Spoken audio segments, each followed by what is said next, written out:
بس انت حامل.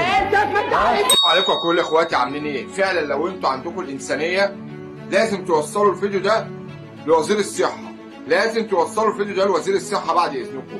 ده مواطن مراته حامل وهو يا عيني راح يعمل عمليه في القصر العيني، خرجوه بدون تقرير طبي بعد العمليه، والعمليه نسبتها حوالي 25 30%. تمام؟ والممرضه زياده على كده بتقول له ايه البلاوي، مش كفايه ان احنا بنعالجك انت ومراتك؟ يعني بصراحه اهانه اخر اهانه. خش في الفيديو. ده انا هعملك ترند مصر. اسمك ايه انت؟ اسمنا ايه؟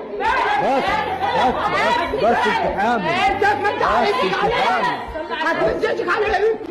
بس صلي على النبي، صلي على النبي. ادي الممرضين يا جدعان في القصر. ادي الممرضين في القصر.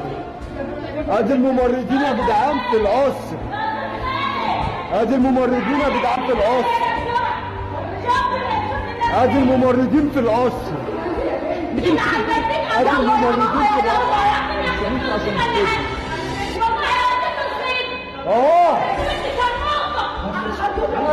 بس فيديو اهو. بس